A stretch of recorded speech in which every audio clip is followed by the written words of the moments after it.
Salut tout le monde, salut les gratteurs, salut les gratteuses, ici Cédric, j'espère que vous allez bien. Alors je vous présente aujourd'hui un nouveau tuto, et dans ce tuto on va parler un petit peu de blues, et je vais vous montrer quelques extraits de ma nouvelle série de cours sur le blues qui s'appelle la Rhythmic Blues volume 2. Cette méthode est donc le prolongement du volume 1 sur les Rhythmic Blues. Le volume 1 était plutôt une initiation au jeu ternaire et à la Rhythmic Blues. Là on va aller un petit peu plus loin dans les concepts, et on va travailler par exemple des blues de 8 mesures, des blues de 16 mesures, on va travailler des slow blues, on va travailler des nouveaux accords. Donc je vous rappelle que la méthode dure 4h30 et que vous avez des backing tracks et 60 pages de partition. Donc je vous balance quelques extraits et quelques plans que vous allez travailler dans cette méthode-là, et vous aurez un lien dans la description de la vidéo pour accéder à mes vidéos sur Vimeo. Alors c'est parti, on y va, bonne musique, bon blues, et à bientôt, bye bye. Donc même rythmique avec des accords de septième. 1, 2, 3, 4, le La. Là je vais faire mi-7 à deux doigts. Ré7 avec basse de Fa dièse. 1, 2, 3, 4, le La. Mi-7, deux doigts. Le La. Je fais Ré7 normal, le La et le Mi. Encore une fois.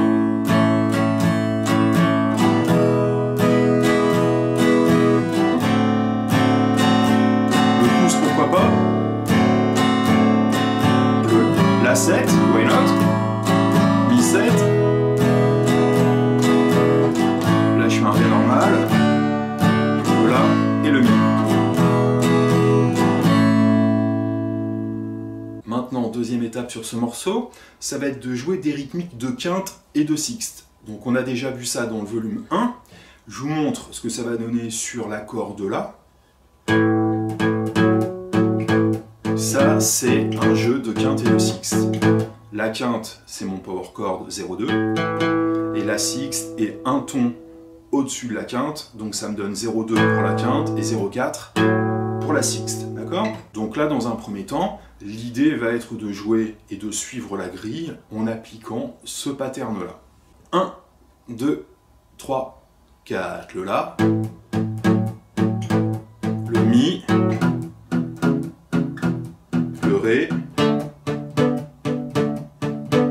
1, 2, 3, 4, le La, le Mi, et ensuite deux temps sur La, sur Ré, sur La et sur Mi. Et je recommence. La,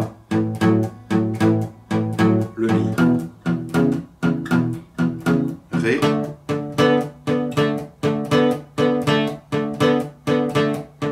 le La,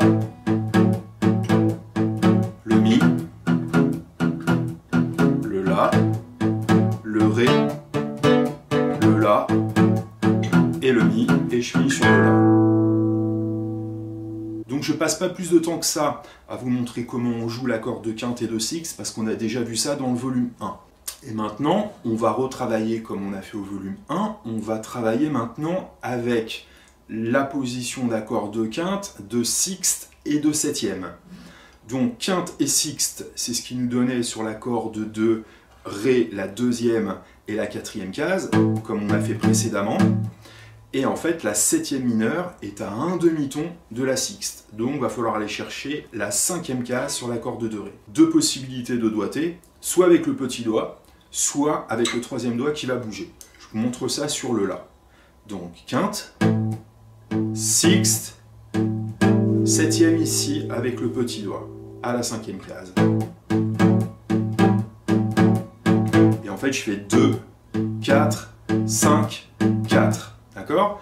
Si je décide de ne pas utiliser le petit doigt et de me déplacer avec le troisième, ça va donner ça. 2, 4, 5, 4, 2, 4, 5, 4. Ok ? Donc, à vous de voir comment vous allez jouer ça au niveau de la main gauche. Si vous avez des petites mains, peut-être que le petit doigt, ça va pas être top. Si vous avez des grands doigts, vous pouvez utiliser le petit doigt. En fait, ce qu'il faudrait dans l'absolu, ça serait maîtriser les deux et après faire celui avec lequel vous allez vous sentir le plus à l'aise. Et puis précisons aussi que là on est sur une guitare sèche, sur une guitare électrique, le manche est un petit peu plus fin, donc peut-être que pour certains, sur la guitare sèche, ça sera peut-être impossible avec le petit doigt, mais complètement faisable sur une guitare électrique. Donc on y va, je vous fais une fois le pattern de quinte, de sixte et de septième sur la grille de Key to the Highway. 1, 2, 3, 4, le La. Donc là je précise que je fais plutôt des croches longues, d'accord? Ré, encore le Ré, le La. Pour finir donc cette étude sur Key to the Highway, on va travailler donc un nouveau pattern de blues, nouveau parce qu'on ne l'a pas encore vu ensemble au volume 1. L'idée c'est que là on va jouer avec tierce mineure, tierce majeure sur les 4 premières croches, et ensuite on jouera sur quinte et sixte sur les 4 dernières croches de la mesure. Donc on va partir sur un power chord de La, normal, 0,2, qu'on va attaquer 2 fois, 2 croches, et en fait on a une tierce mineure à la 3e case sur la corde de La, c'est le Do, qu'on va prendre avec le 2e doigt, et on a la tierce majeure Do dièse à côté, à la 4e case sur la corde de La. Et donc on va faire 0,2 sur les 2 premières croches, ensuite on va faire 3,2 sur la 3e croche, et 4,2 sur la 4e croche. D'accord? D'accord? En fait, on pourrait très bien faire un blues en faisant ça 2 fois. Par exemple, si je fais ça sur une mesure de La et une mesure de Mi, Mi. D'accord? Donc ce pattern-là peut être autonome, façon de parler.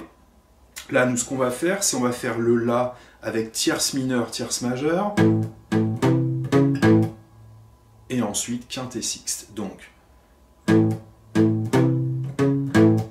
sixte, d'accord? Quinte, sixte. De toute façon, hein, vous avez les partitions pour retrouver tout ça et bien analyser visuellement ce que je vous montre tout de suite. Je recommence sur le La, sur le Mi, d'accord? J'ai tout simplement transposé sur le Mi, 0,2, la tierce mineure est ici, grosse corde 3e case, tierce majeure 4e case, et puis quinte et sixte, d'accord? Sur le Ré, pareil, tierce mineure 3e case, corde de Ré, et tierce majeure 4e case, corde de Ré. Ok? Ce qui va changer, ça va être sur la 7e et la 8e mesure, vu qu'on a 2 accords par mesure, et ben en fait on va tout simplement jouer uniquement avec la tierce mineure et la tierce majeure. Donc sur le La, sur le Ré, sur le La, et sur le Mi. Ok, je les enchaîne, 7e mesure, le Ré, La, et Mi. Ok? Donc c'est parti pour cette nouvelle grille avec alternance tierce mineure, tierce majeure, quinte et sixte. 1, 2, 3, 4. Mi, Ré,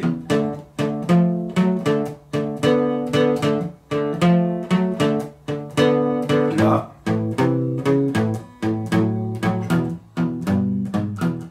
et là attention, je voulais également vous montrer un deuxième riff un petit peu dans le style de Muddy Waters. Ce style de plan que je vais vous montrer, on pourrait le retrouver dans un morceau qui s'appelle Rolling Stone, ou également dans un morceau qui s'appelle Still a Fool, qui sont en fait des morceaux qui ont influencé Jimi Hendrix pour composer le morceau Voodoo Child. Et on va également retrouver ce type de rythmique que je vais vous montrer sur un morceau qui s'appelle Catfish Blues. Alors je ne connais pas le compositeur, je sais qu'Hendrix a joué ça. C'est en fait des blues assez lents, basés sur un motif, sur lequel on peut développer plusieurs plans. Donc moi je vais vous montrer le motif de base, ça sera sur 2 mesures. Le motif sera sur une seule mesure et il y aura une petite variation sur la deuxième mesure. Rien de bien méchant. Donc déjà, je vais vous montrer la gamme sur laquelle on va jouer. Je vous l'ai déjà affiché à l'écran lorsqu'on a vu le plan lead de Turnaround sur le morceau entre guillemets de Gary Moore qui s'appelle Walking by Myself. Donc en fait, notre plan va être basé sur la gamme de mi mineur pentatonique en position 1 avec les cordes à vide. Donc je vous conseille de jouer ça en aller-retour. Je rappelle que les fondamentales sont mi à vide, mi grave et le mi du milieu. Ok, si on monte ça tranquillement. D'accord? Donc voilà comment on va jouer ça.